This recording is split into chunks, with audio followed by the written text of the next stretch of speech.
Bismillahirrahmanirrahim. Bismillahirrahmanirrahim. Assalamualaikum warahmatullahi wabarakatuh. Syukur alhamdulillah kita masih dipertemukan kembali di channel ini. Salawat dan salam selalu dan tetap tercurahkan kepada junjungan kita Nabi besar Muhammad sallallahu alaihi wasallam. Allahumma sholli ala sayyidina Muhammad wa ala ali sayyidina Muhammad. Harapan dan doa saya semoga sahabatku semuanya selalu diberikan kesehatan, dilapangkan rezekinya, diampuni dosa-dosanya, dipanjangkan umurnya, dan semoga kita tidak mati kecuali mati dengan beriman dalam Islam. Dan sempatkanlah menuliskan sholawat di kolom komentar, insyaallah akan menjadi bukti cinta kita kepada Rasulullah Muhammad sallallahu alaihi wasallam.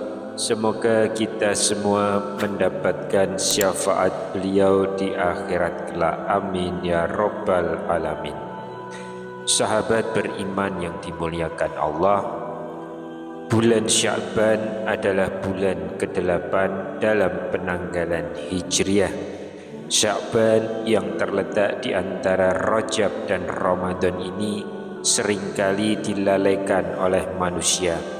Hingga Rasulullah sallallahu alaihi wasallam bersabda, ini adalah bulan yang dilalaikan oleh kebanyakan manusia, yaitu antara bulan Rajab dan Ramadan. Hadis riwayat An-Nasa'i. Hadis ini dinilai hasan menurut Syekh Al-Albani.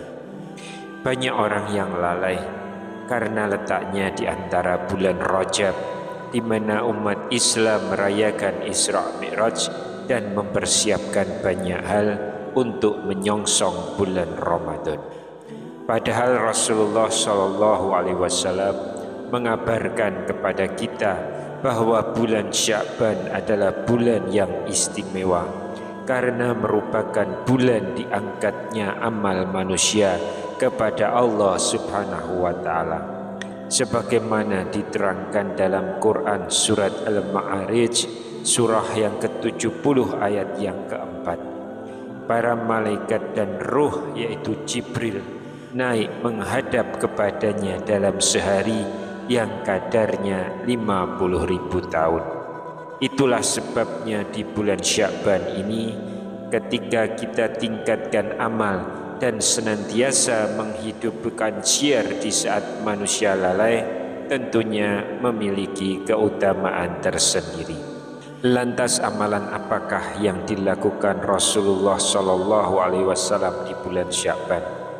Yang pertama, Rasulullah sallallahu alaihi wasallam berdoa.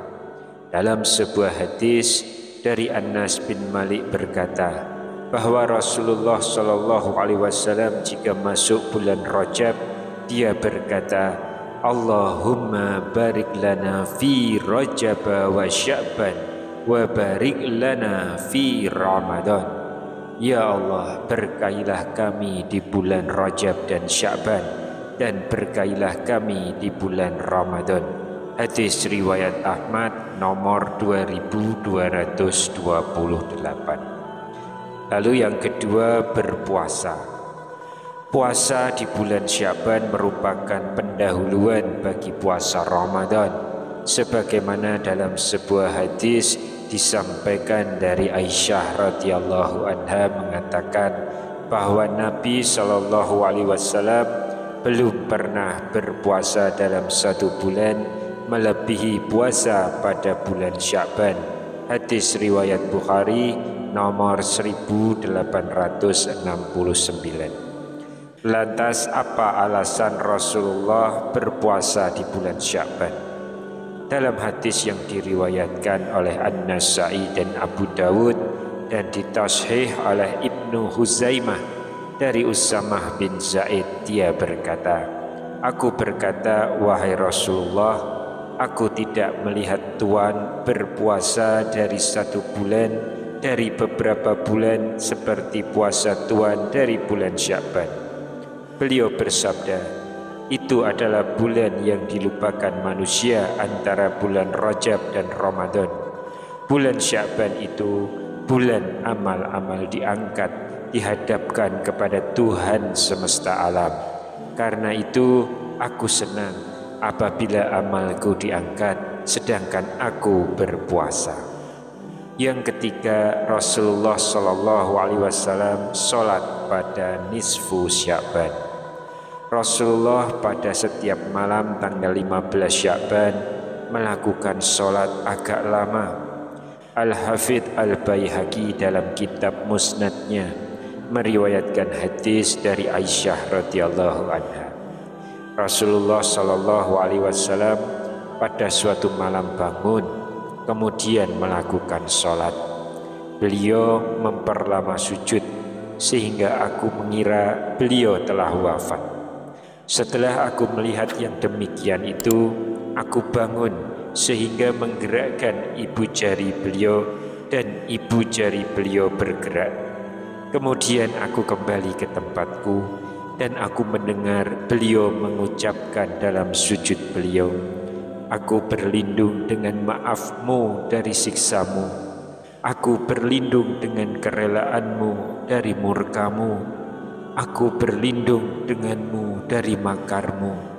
Aku tidak dapat menghitung pujian atasmu, Engkau ya Allah, sebagaimana Engkau memuji dirimu. Setelah beliau selesai dari sholat, beliau bersabda, ini adalah malam nisfu Sya'ban. Sesungguhnya Allah Azza wa Jalla mengawasi para hambanya pada malam nisfu Sya'ban, kemudian memberi ampun orang-orang yang meminta ampun, memberi rahmat orang-orang yang meminta rahmat, dan mengakhirkan ahli dendam sebagaimana keadaan mereka.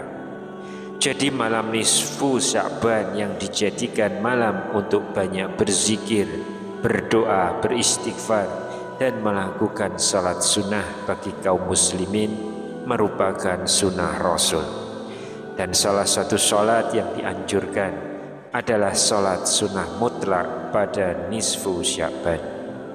Salat sunnah mutlak adalah semua salat sunnah yang dilakukan tanpa terikat oleh waktu, sebab tertentu maupun jumlah rakaat tertentu, boleh dilakukan kapanpun, dimanapun, dengan jumlah rakaat berapapun, selama tidak dilakukan di waktu atau tempat yang terlarang untuk sholat.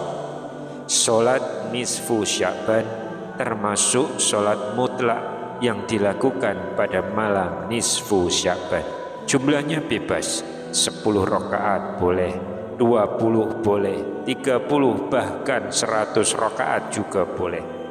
Jika kita sanggup 1000 rakaat juga tidak ada yang melarang.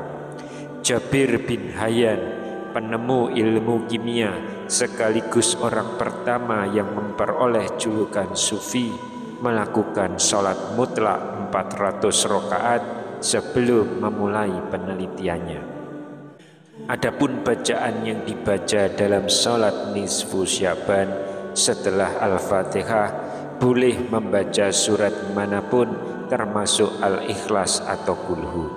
Tidak ada ketentuan bahwa surat Al-Ikhlas tidak boleh dibaca beberapa kali dalam satu rakaat. Allah berfirman, Dia Allah memberi keringanan kepadamu, karena itu bacalah apa yang mudah bagimu dari Al-Quran. Quran surat Al-Muzammil, surah yang ke-73 ayat yang ke-20. Imam Masjid Kuba selalu membaca surah Al-Ikhlas setiap habis Al-Fatihah. Ia selalu menyertakan surah Al-Ikhlas baru surah-surah lainnya. Lalu makmumnya protes seraya meminta agar ia menghentikan kebiasaannya. Namun imam itu menolak. Silahkan pilih imam lain kalau kalian mau. Aku akan tetap seperti ini. Ketika hal ini diadukan ke Rasulullah, maka Rasulullah bertanya, Mengapa kau berkeras dan menolak permintaan teman-temanmu yang meminta untuk tidak membaca surah Al-Ikhlas setiap rakaat?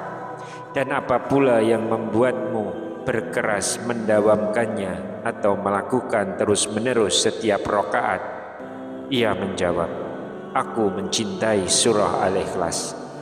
Maka Rasulullah menjawab, hubbuka iyyaha adkhalakal jannah. Cintamu pada surah Al-Ikhlas akan membuatmu masuk surga. Sahih Bukhari hadis nomor 741. Dengan demikian, dalam melaksanakan salat sunnah mutlak tidak dilarang untuk melakukan dengan jumlah rakaat yang mampu untuk dilakukan, serta memilih surah dalam Al-Quran yang dibacanya. Nisfu Sya'ban yang memiliki keagungan tersendiri hendaknya senantiasa tidak terlewatkan begitu saja untuk memperbanyak amaliyah di dalamnya. Wallahu a'lam bishawab. Demikian yang bisa saya sampaikan di kesempatan kali ini. Semoga dapat memberi manfaat untuk kita semua. Amin ya rabbal alamin. Wassalamualaikum warahmatullahi wabarakatuh.